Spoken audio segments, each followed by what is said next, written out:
We are live. We are live. No, it's set totally wrong. Look. The lighting, the angle. Sorry, Sorry, live, guys. but We're live, but we are not live. There we go. Big up, big up, big up. You throw me off now. Sorry, there we go. My name is Neil Darte Evans. And I'm Nana Evans. And this is For Evans' Sake Daily. And this is the penultimate episode. Yes. And in this episode, we're going to be talking about Google's very costly AI blunder. Cost them $100 million. We're also going to be talking about the new Tory chair, who is a proven liar. Well done, Rishi. And we're going to be talking about the woman who hired a hitman to kill her lover over the internet. So, yeah, interesting. And of course, we've got our parenting conundrums. So, big up everybody that's watching. Let's get into this. So, Nana, Google are they're releasing their version of ChatGPT. It's called Bard, okay? And gonna do a similar type of thing. Similar type of thing. And they released a promotional video for it. And in that promotional video, I don't even know how this happens, but in the promotional video, they've asked it questions like you do with ChatGPT, and it got the answers wrong. So it started giving out the wrong information. Yeah, so the video showed Bard being asked a question about the James Webb Space Telescope, to which it gave the wrong answer. The error was discovered just before Google's presentation and caused the company's market value to drop by over, I got it wrong. I said 100 million. What was it? 100 billion. It can't be 100 billion. No, I don't even think it's worth 100 billion. No, I don't think anyway, that's right. Analysts have criticized Google for rushing the announcement and lacking in implementing AI technology into their search products. The lackluster presentation, I love that word, lackluster. The lackluster presentation and Bard's mistake was compared unfavorably to not Microsoft's, but to the well-received showcase of their chatbot, ChatGPT, OpenAI, being integrated into its Bing search research. So Microsoft have integrated ChatGPT into that is the only thing that's ever going to make Bing relevant. Yeah. Like, I'm actually going to go and check that out. Because I don't even... Who cares about Bing? Nobody uses Bing. At all. That's actually a good move by Microsoft. That's actually a very good move. But yeah, but what it also shows is the money that is sitting in the AI space, because people are panicking. They're rushing to get their products out into the market because they know. Does that though? Yeah. Like at this moment in time, it's like they had a moment where they weren't so clunky, but at this moment they seem to be very reactionary. But they can do that because they've got the money to fail. So they can fail fast and then fail again until they get it right. Yeah. Which is a luxury for them, really. But yeah, no. So it'd be interesting if Google did get it together and they got a really good AI, which they probably will. I think they will, and I think they will dominate the space because I think the Google ecosystem is already set in such a way that once they get their version of ChatGPT, it's just going to be much easier to use, because even just using the Google Assistant and saying like, hello, Google, or whatnot have you, then if you equate that, because even the little time that I've used ChatGPT, I've often thought to myself, wouldn't it be brilliant if I could just say, hello, ChatGPT, can you tell me? And then it just gives me an answer. Do you see what I'm saying? Definitely. So, and they've already kind of got that within their Google AI system. And once that kind of gets refined, I think it's a wrap. It's a wrap. Definitely. And so many ways that you could use it with YouTube as well. Yeah. There's actually it would be great. So yeah, so I'm sure that even though it's cost them this amount of money, I'm sure it's not something that, is going to hinder them, and eventually they will get it right. And once they do get it right, they will dominate. They will dominate in the way that Google does. So yeah. And also, I've just ordered my new Google Pixel 7 Pro phone. It's coming tomorrow. I'm excited about that. Lovely. Anyway, so Rishi Sunak has appointed a new Tory party chair.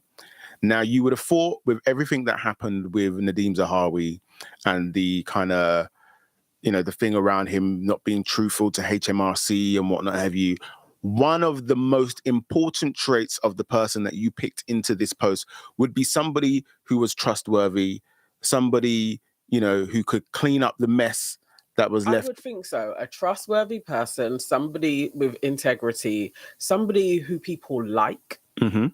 to help shape the party. That would That would be nice. that would, That would be that nice. would be in your favour. But Rishi said, "Bun all that. I'm not doing that."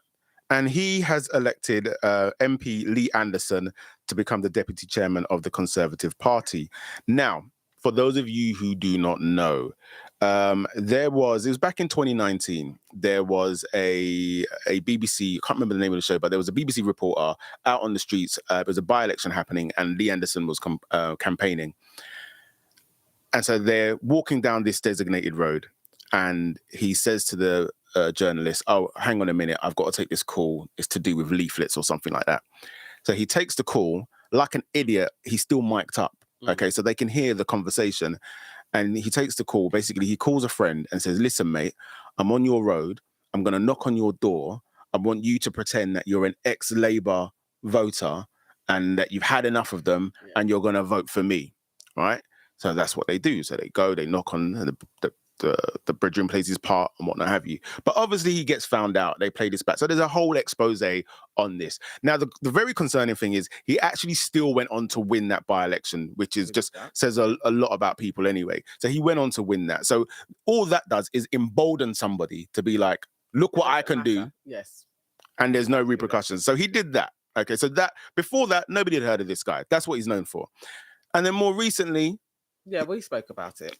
His latest thing that he did, where he said that if you're for nurses, wasn't it? If your average is 32,000, you just need to budget better. You don't need to use a food bank. Yeah, this is the man. This is the man. So he was recently on I think it was BBC Radio Nottingham, and the presenter Verity Cowley accused him of being dishonest. Okay. Obviously referring to that interview. And his response to her was, "Have you never told a lie?" And he said this 10 times during this interview. Is Verity a politician? Is Verity now going to be leading the party? Which is the line that she came back with. She was like, "I'm not a serving politician." So yes, human beings lie, but this does not in any way, shape or form excuse you deliberately deliberately lying to the public through this BBC interview. And the fact that you think that that's okay. Yeah. And Rishi, if I've seen it, you've seen it, we all know about it. And you're like, what I wonder is how bad was the shortlist of people? You're like, you know what?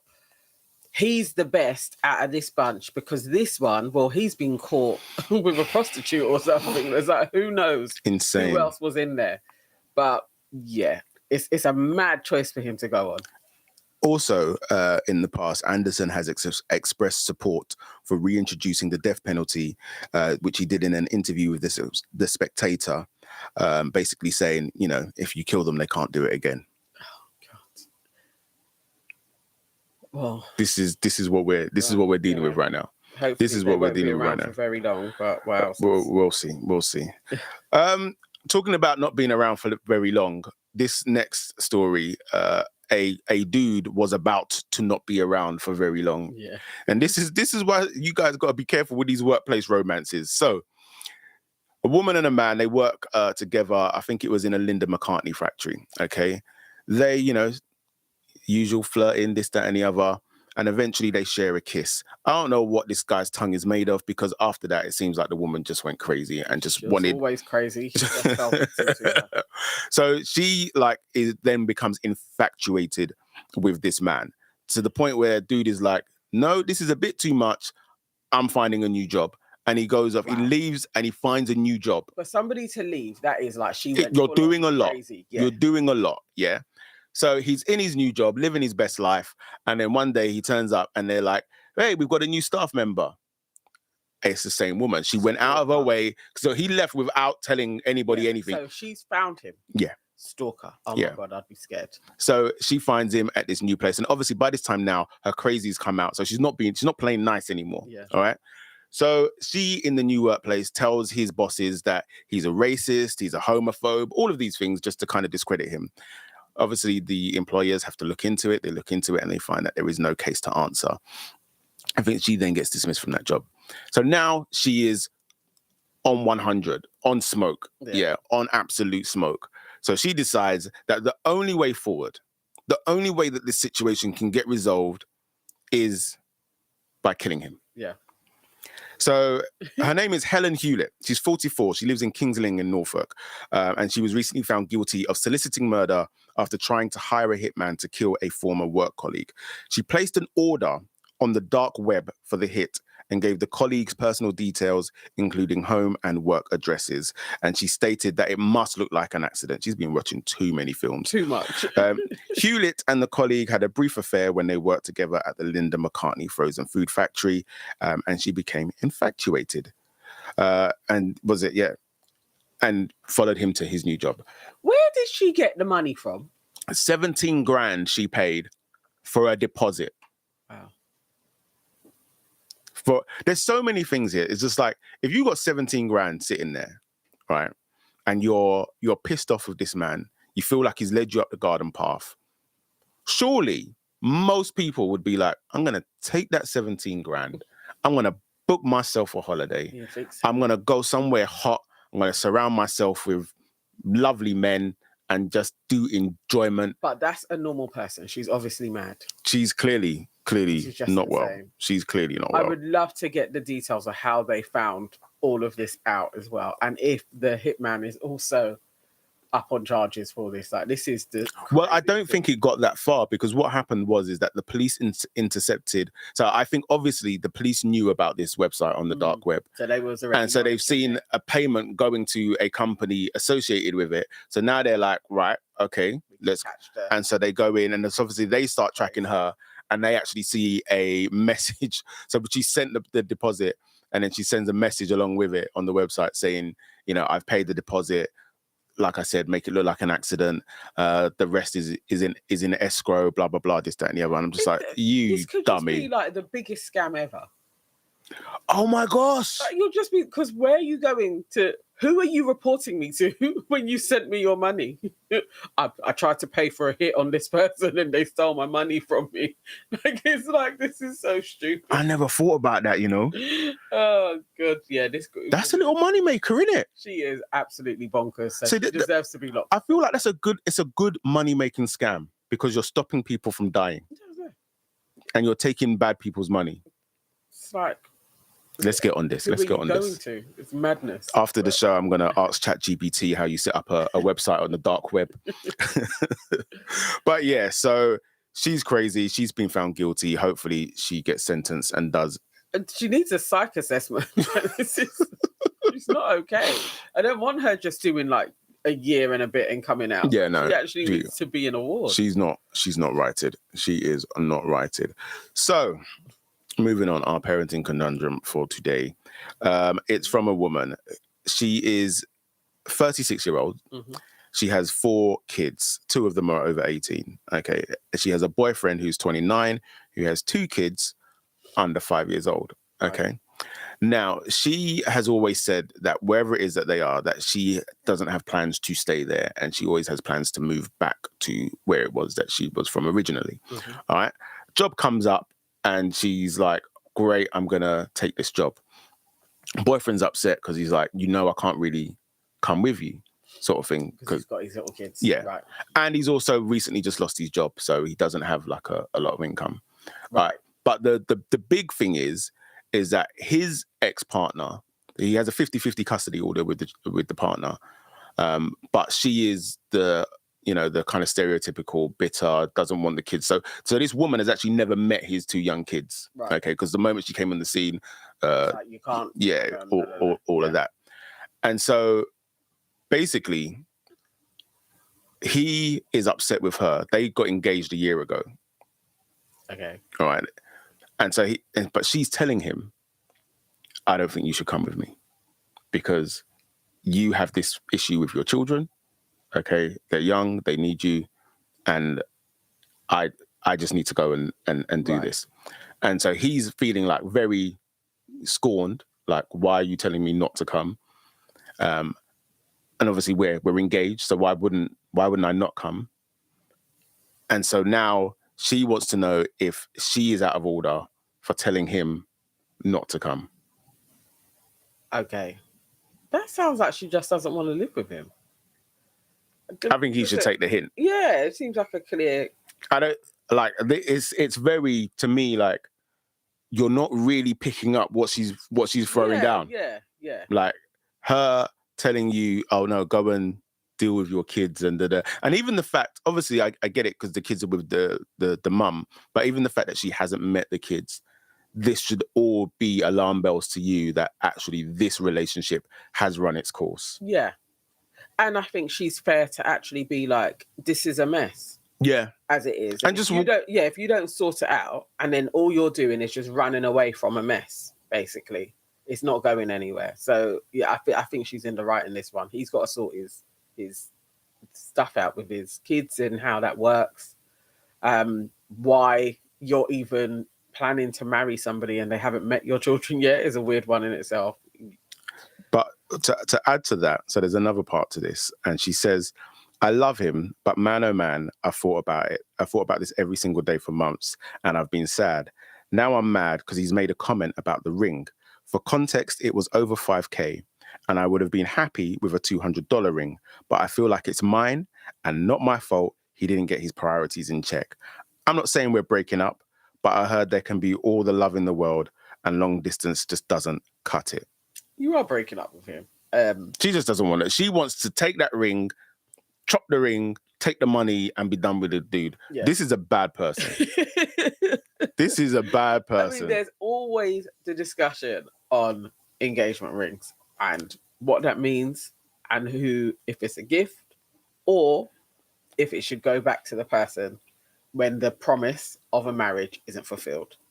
And in New Jersey, it is considered it's a promise of a marriage. And if that doesn't happen, it goes back to the back. Yeah. In other states, though, it's a gift, and you can't get it back. In the UK as well, it's a gift, and you can't get it back. Mm-hmm. Which is interesting because now it makes me think about Maya Jama and was it Ben Simmons? Yeah, because obviously he's asked for the ring back. Or maybe she's given the ring back already by now, anyway. But he's asked for the ring back.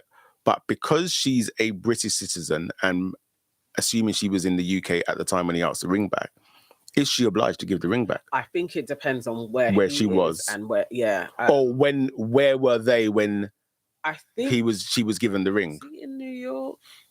I feel like that's where they used to be spotted a lot. So maybe he has residence in New Jersey. Who knows? See, guys, when you're proposing, these are the important things that you need to find out. Like, are you proposing in a state or in a country whereby which if the wedding doesn't go through, you can get your ring back? Yes, yeah. I mean, and you kind of can discuss it, innit? But it's for him to be like, I want what, discuss it whilst you're... No, just in general discussion. Okay. Like, you don't have to... I'm going to propose to you. However, I just need you to know. In general discussion, just what's the person like? Like, are they likely to do? And if it's money that you really are like, I'm going to need this back if it doesn't go through, then don't spend as much. He doesn't sound like he was in a position to be spending $5,000. He absolutely wasn't. I mean, I don't know why you would spend $5,000 on an engagement ring to a woman who has already told you that she has plans to kick out to another part of the country. You know that you have responsibilities where you are with your children. You've also, I don't know, it doesn't give like when he had lost his job before or after, but then also you know that you're also going to be locked in a custody battle with your ex over your 50-50 custody agreement. You're not making correct choices. No. And I think that's what she's seeing and is like, I don't actually really want to be party to this. We got a comment? We got a comment. So Monica says, I think rings should always be given back, to be fair. Why keep a ring that's still attached to someone from your part? I don't get it. Monica, I absolutely agree. I absolutely do get it. I get why you... Yeah, because you get it because... because you just want to steal something. That's all it is. It's like, why? However, it's taken, but shame on you. Shame on you, Nana. It's seen as a gift. Shame on you, Nana. I think you should only purchase what you can actually afford and lose, because it's not yours. And if you're like, this $5,000 needs to be secured to marriage, it's probably not the person. And maybe just spend 200 until you get to the marriage, and then you can upgrade the ring. See, so basically the advice that Nana is giving to young men is buy your fiance a cheap ring. Yes, it's a scam anyway. Like, this is, look at the history of diamonds. It's a scam. People weren't doing this, and it's not even that old of a tradition as well. So you don't need to be spending an arm and a leg on a ring at all. It's not necessary. There you have it. There you have it. But yeah, dude, you've got your priorities all whacked out, like all bent out of shape, like totally bent out of shape. So yeah, let this woman go. Concentrate on the relationship with your kids, and concentrate on actually getting a better relationship with the mother of your children, so that by the time the next person comes along, you're not going to have this issue of actually not even being able to create a life with this new person that involves your children. Exactly. It's a bit mad. Yeah, it's stupid. It's stupid. It's stupid. That's all it is. That's all it is. Okay. Yay. What did we have a good news story? Oh yes, yeah, go into it. That was it. So a little good news story before we go. It's about karma, and karma has no timescale. So in 2010, Haiti, which is quite apt considering. So in 2010, Haiti went through their earthquake. Okay, it was quite it was devastating earthquake. In Ontario, Northern Canada, there was a little girl. She was 5 years old. She was so upset and so moved by all of the things that she saw on the news with Haiti, that she went and she broke open her piggy bank, and she gathered all of her money together and donated all of that money to help the people in Haiti. Fast forward 13 years, and the same little girl played the lottery for the very first time, and she won $48 million. It's a lovely story. It really is a lovely story. How karma moves, what she had been manifesting in her little pot Yeah. in the universe. It's amazing. I can only imagine that she probably has had like a run of giving. Yeah. Anyway. Yeah. Probably a part of her nature. Absolutely. But there you go. I think it's a lesson for us all in there, and also, like, sometimes we do things and we have an expectation to see a return on it, which even in that is that doesn't work. But then on top of that, to compound that, to want a return within a set time period as well, it doesn't work like that sort of thing. It's like you just do your goodness, and eventually it comes back to you. Yes. Yeah, it was a lovely story. So yeah, that's our good news piece. That's our good news piece. And that is us for today. And we will be back tomorrow for the final. Yes. The last. Our 30th episode. Our 30th episode. Like, we made it. It's been a long road. It's been a long road. Yeah. We made it, so we will be back. That's right, Monica. Pay it forward. We'll be back tomorrow at 12. Monica, join us. Everybody else, join us. We're freestyling it a bit tomorrow. Like, we're gonna have some conundrums. Maybe if there's anything interesting in the news, we'll find some good news stories as well. Yeah, amen. So thank you to everybody that has been with us. Please join us again tomorrow for the very last one. We are looking forward to it. We're looking forward to sharing it with you, and we will see you tomorrow at 12. Bye-bye. Bye-bye.